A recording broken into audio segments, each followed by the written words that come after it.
It was one of the more painful losses of the season for the Cardinals, who blow a 5-run lead and lose to the Kansas City Royals. Let's dissect it on today's episode of Locked On Cardinals.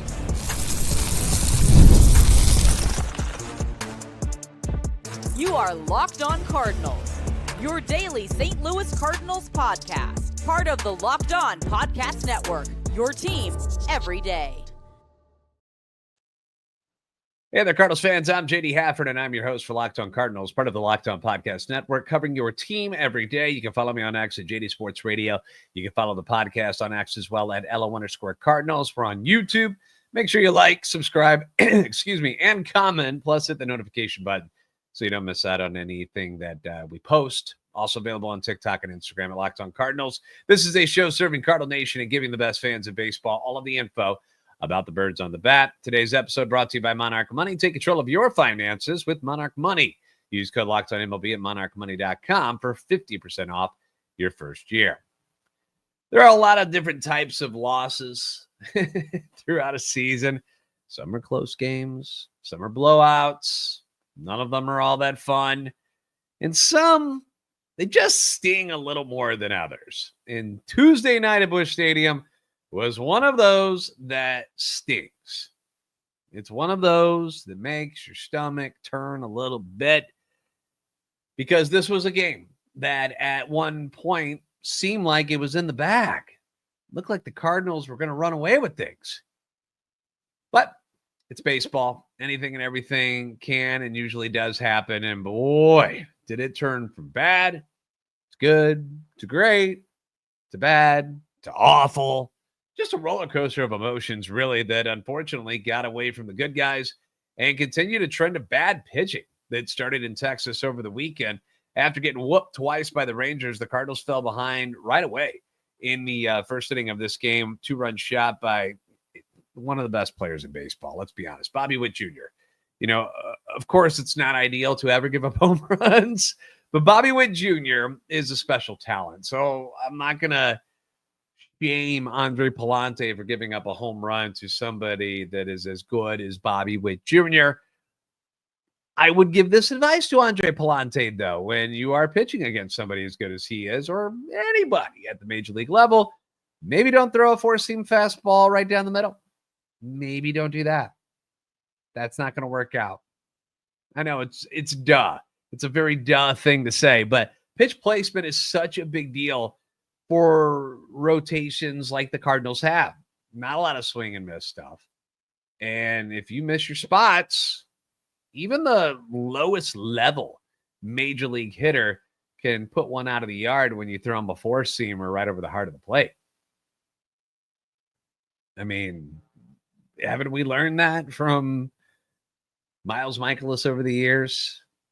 When you see him hitting the corners and up and down in the zone, he lives. When he's over the heart of the plate, he dies. Same stuff with Andre Pallante. And that's kind of what happened on that particular. It's not like he's trying to throw it right down the middle. He missed a spot. So it just shows you how much of a difference that can make, right? Especially when you're throwing to a superstar like Bobby Witt Jr. I also want to backtrack for a moment real quick, because I got to mention this dude for a second as well. I am so sick of Jonathan India playing the Cardinals. The dude killed the Cardinals when he was a member of the Cincinnati Reds, and he was in the middle of all the shenanigans in this one too. And before the home run by Witt, it was Jonathan India who led off with a base hit. Had 3 hits in this game. The guy absolutely owns the Cardinals. There's no other way around it.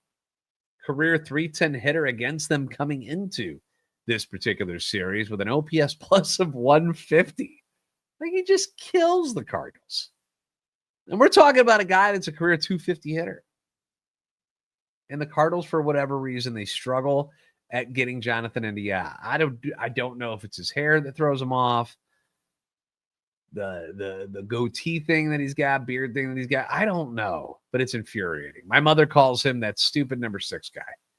And for good reason, because he clobbers the Cardinals. But after the first, Andre Pallante settles it nicely, right? And while he's doing that, the Cardinals jump on Royal starter Michael Lorenzen, another former Cincinnati Red. They get him for 7 runs in 2 2/3 innings. And boy, oh boy, did the offense need that after scoring just 4 runs in 3 games over the weekend in Texas. The first big swing came from someone who has not seen a lot of playing time with the Cardinals because the Cardinals have been playing well without him, and that's Nolan Gorman. And what a sight for sore eyes this was. Not all that long ago, if you remember. Let's take you back. Nolan Gorman looked like he was going to be one of the best young left-handed power hitters in baseball. 27 home runs in 119 games. But things have trended in the wrong direction ever since. The strikeouts went up, the home runs have gone down, and now his playing time has gone down, even though they said in the offseason, like, well, we're going to give these guys runway. Well, the Cardinals didn't really expect that they were going to be winning as many games as they have. So it's been a struggle to get Gorman into the lineup because he hasn't been very good when he does play. He's a bench player so far in 2025. Well, in the second inning, he answers the bell. He smashes a 2-run shot to center field just off the glove of Isbell in center field. First pitch he saw, ties the game up at 2. Just the second home run of the season. Granted, limited at-bats for Gorman so far this year. It's been a terrible season for him. But with Jordan Walker out for a bit, maybe he'll see regular at-bats more often and can help add more to this offense. It's probably wishful thinking because he hasn't shown that he can do that on a consistent basis. But he got off to a good start with a dinger on Tuesday, although he looked really bad in the strikeout to end the game. But the Cardinals will continue to pound Lorenzen in the third inning, and everything seemed like it was going according to plan, you know? But then all hell broke loose, and not in a good way for the Cardinals in that 5th inning. We'll continue to comb through all of this coming up next on Locked On Cardinals.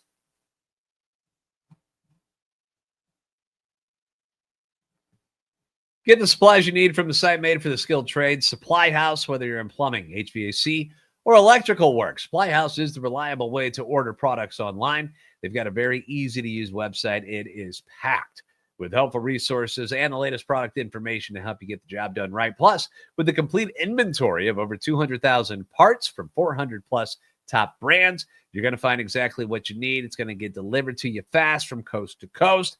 And let's say something goes awry, something's wrong. You need help with an order. Supply House offers expert support and industry-leading service, and you'll always talk to a real person. You don't have to press buttons. You're not going to talk to operators that are AI. It's real people. And for trade pros looking for an extra edge, their free Trade Master program offers exclusive perks like a dedicated phone line, free shipping, and discounts on every order. Thousands of skilled professionals are already taking advantage, and now it is your turn. So join the Trade Master program today at supplyhouse.com/TM and start ordering your plumbing, your HVAC, and electrical supplies with just a few clicks. Plus, use the promo code SH5 for 5% off your first order. That's promo code SH5 for 5% off your first order with supplyhouse.com.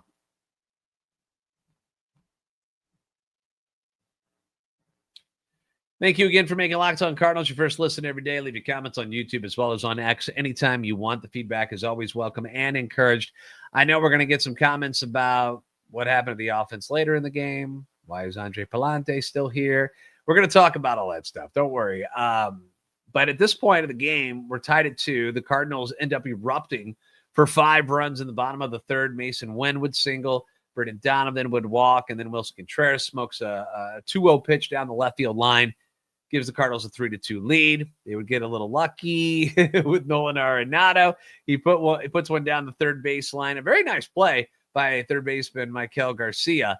Nice backhand play, but the throw, even with Arenado's wheels, which aren't great, probably a ball he should have put in his pocket. And what ends up happening is he throws it across the infield, skips off the grass, and it actually hits Arenado, who's running towards first base, goes off his foot.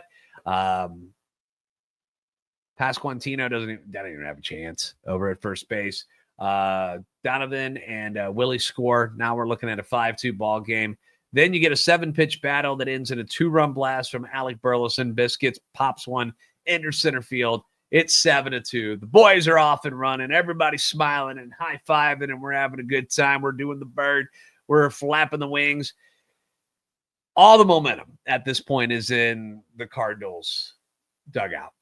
Pallante's cruising at this point, retired 13 in a row. You're like, this is what we needed. This is what we're looking for. Talk about a bounce-back game after a day off, kind of an ugly weekend in Texas. And just when you think you got it in the bag, and just when you think you can take your foot off the gas and just kind of coast the rest of the game, the Royals bats heat up.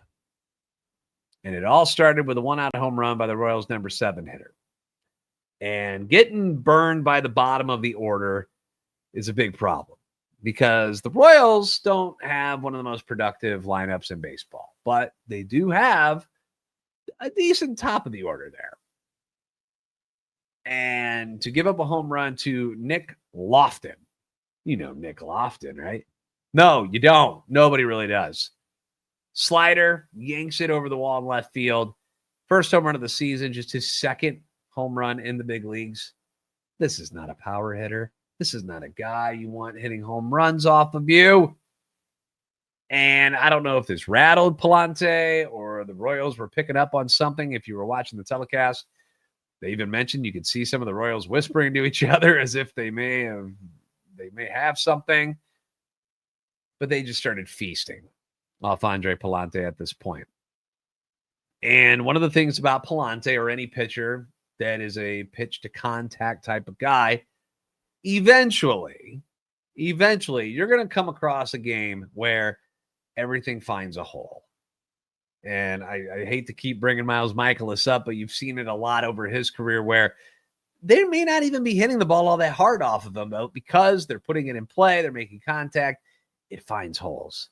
And that's kind of what was going on with Pallante in this one.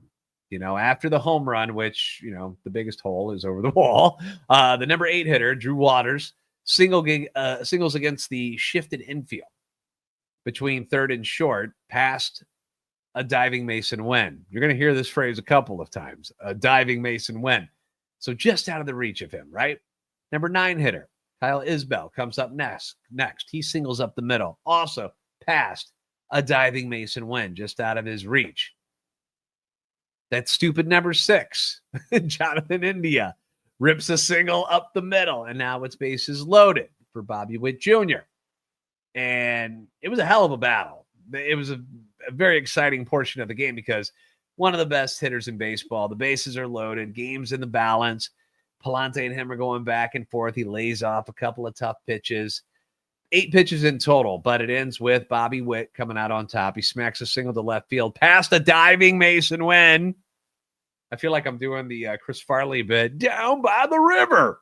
But Mason Wen, 3 balls that get through the infield to the outfield. He's within diving distance of where it's just out of his reach. Inches away from Mason Wen's glove, who covers a lot of ground, but they find holes. And now you got a 7-5 ball game. Ali is like, all right, hold on. We don't want this to get away from us, right? So he's like, I'm not even wasting time. I'm going to Steven Matz. He's been really, really good this year. But it didn't work this time. He gets the first out, which is usually the toughest out, but then leaves a sinker over the heart of the plate to the left-handed Pasquantino, who hits an absolute piss missile. 109 miles an hour off the bat. I feel like that's selling it short. Like it looked like it was hit way harder than that.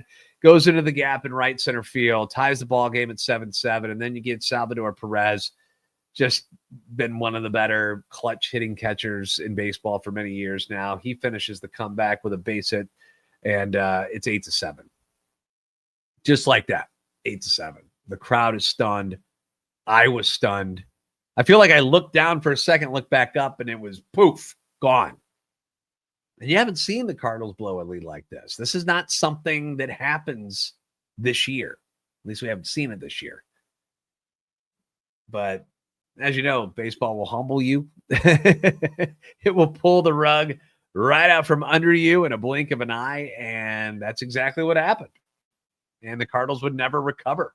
The Royals end up tacking on 2 more in that 6th inning. with 2 outs, no less, which is, again, just you're like, ugh. 2-out stuff, 2-out rallies, walks, stuff like that. Those just drives you nuts. Isbell singles, Jonathan India with another hit again.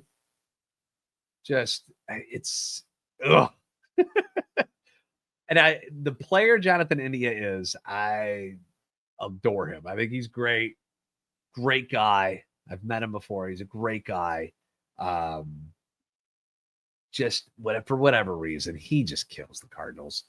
So you get the Isbell single, you get the India single, you get another walk to Witt, and then Garcia shoots a ground ball into right field. Once again, another shifted infield for the Cardinals. So that's twice, where if they had just been set up in, basic straightaway defenses, probably right at somebody. But scouting says that you're supposed to do this. Puts it in this massive hole into right field where the second baseman would normally be. 2 more score.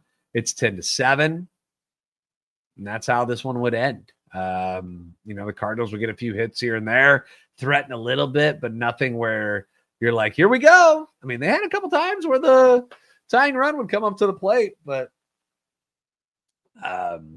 just shell-shocked at what they saw. What happened here? So a very deflating, shocking loss for the Cardinals. It was tough to watch. And the other side of it, too, is it's against the team that isn't known for its offense this year. Even though some of the names you're like, they should be better than this. But all year, they haven't done much. I think they were coming in scoring less than 3 runs a game this year. Horrible. Colorado Rockies, horrible type of offense stuff. And that's 10 more against this Cardinals pitching staff. So we're going to go through some of the stats from this one. I got some thoughts on Andre Pallante. Plus, we got some news. Some news that'll probably make a lot of Cardinal fans very happy about Michael McGreevy. That's coming up soon. Or he's coming back soon, I should say. All right. We'll talk about it here in a moment on Locked On Cardinals. Stick around.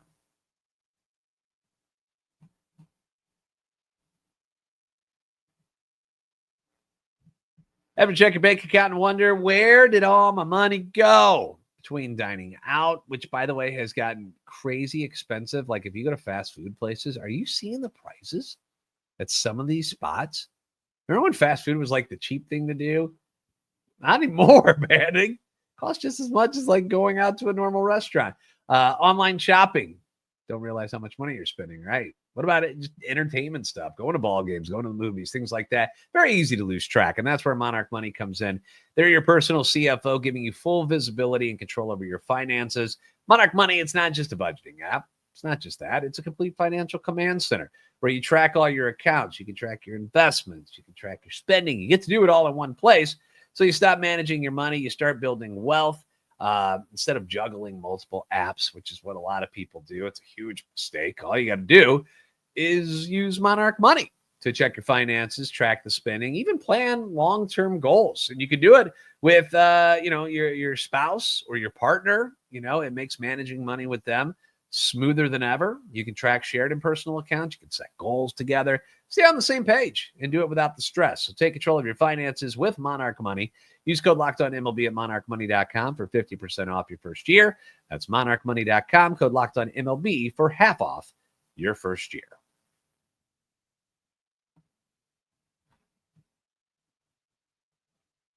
Thank you again for making Locked On Cardinals your first listen today. For your second listen, check out the all-new Locked On MLB Game Night. Every game, every night, all season long. Get local analysis on a national scale. You can find MLB Game Night on Locked On MLB on YouTube or wherever you listen to your podcasts. So the big takeaway from this one, and I wasn't sure which one I was going to go with, whether or not it was the offense not doing much after the big inning early on when they scored 5.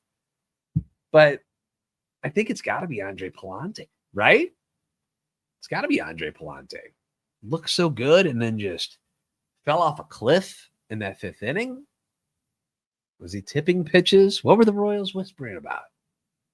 Or was it just like I said, where You're a pitch to contact guy. If you're not going to get a lot of strikeouts, eventually the ball is going to find some holes.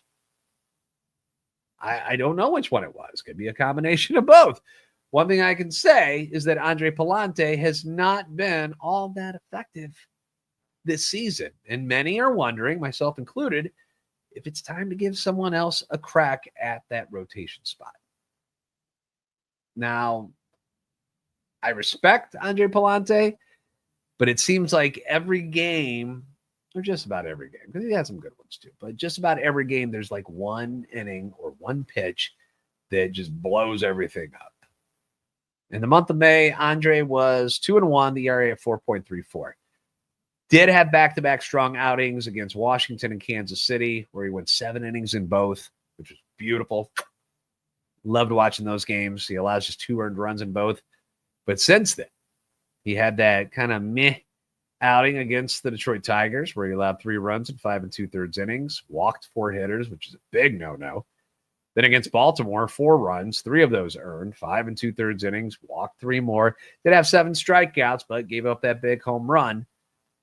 The one thing is, and you don't want to mess with a good thing, was that the Cardinals were still winning in his starts. They won 4 of 5 of his starts in May. 2 of them, he clearly earned the wins against Washington and Kansas City, but the other 2, the Cardinals won despite his pitching performance. Not like he did anything all that special. And the name that everyone is clamoring for is former first-round pick Michael McGreevy. And I cannot blame you, because all he's done when he comes up to the major leagues is look awesome. He was so good last year in the few games that he pitched, was excellent this spring, but couldn't crack the rotation in St. Louis because they already had 6 starters that were healthy. You had Sonny Gray, Eric Fetty, Miles Michaelis, Andre Pallante, Steven Matz, and then you had Matthew Liberatore that they wanted to use. So, everything's kind of like, all right, well, what do we do with him? Not gonna. And the fear was that they were going to try to turn him into a bullpen guy, right? That's what everybody was afraid of, is that he was going to become a bullpen guy and they were going to screw him up, and that was not something that we wanted. So they decided not to do that, and they were like, well, let's put him down to Memphis and let him pitch every 5th inning down there. And if you remember, I'm sure you do, came up as the 27th man for that game. It was a doubleheader day, right? It was brilliant. Throwing 5 2/3 innings of shutout ball in relief of Andre Pallante, who was getting spanked. 4 runs, 9 hits in just 3 1/3 innings. McGreevy comes in and saves the day. 1 hit against him, 5 strikeouts. And this was against the New York Mets. This is not against some cream puff team. This is against the New York Mets. He shoved. He looked great. And that was the win that catapulted them into their 9-game winning streak, if you remember. But he does this against the Mets, one of the best teams in the league. Was promptly sent right back down to AAA Memphis because there's not enough room for him. But now we have word that Michael McGreevy is indeed headed back to the Cardinals, who will be reverting back to that 6-man rotation that worked so well for them earlier this year. We hope it works that way again. But it appears that he will be part of that, and it will not be Steven Matz, who will, I guess, continue to be the swing guy. On Tuesday, McGreevy was pulled from his start with Memphis after 4 1/3 scoreless innings and 75 pitches. At first, everybody was freaking out, like, is he hurt? Why is he coming out after 4 1/3 innings? And then you saw the report that John Denton believed that he'll be named the starter for Sunday's game against the Dodgers. Yay, you get to come up and face the Mets, and then you get to face the Dodgers. Go get him, Mike. But he's been good. He's been really, really good. AAA this year, 6-1 in 11 starts with an ERA of 2.78 over 55 innings. The lone loss of the year was the very first game that he pitched against Louisville. He hasn't lost a game in the majors or the minors since March 28th. In April, 5 starts, 3.28 ERA. In May, 1.30 ERA, gave up just 4 runs over 27 and 2/3 innings. There's nothing left for him to prove down at Memphis. So you can see why fans and local media want him in the major leagues. Like, why are we wasting his arm down in the minors? Like, can we bring him up and he can win games for the St. Louis Cardinals? Can't really blame people for thinking like that. So it seems like we're going to see him very soon as the Cardinals make their way through what is an exhausting schedule in June. Only one more day off in June. Like, crazy stuff, right? Tuesday, or Wednesday, I should say, Noah Cameron against Miles Michaelis again. This is a rematch of the same pitching matchup that we had in Kansas City. Cameron has been so good. The rookie, 1.05 ERA through 4 starts. One of those was against the Cardinals on May 17th. Allowed 1 run over 6 1/3 innings and lost. Michaelis was on the other side of that particular game, coming off a not so good start in Baltimore, but the Cardinals came back, won that game. He's sitting at 4-2 on the year. The ERA under 4 at 3.90 through 6 shutout innings against Kansas City in that same game against Cameron on the 17th. So hopefully it works out for the Cardinals again. Hopefully this is not the Royals heating up offensively, although credit to their rookie, Jack Caglione, who was 0 for 5, but got robbed a couple of times. That Victor Scott catch was beautiful. Nolan Arenado got him on a play too. So he looks like he's going to be something, right? Like, he just looks the part. He looks like a slugger. So I hope he does not get a hit against the Cardinals, but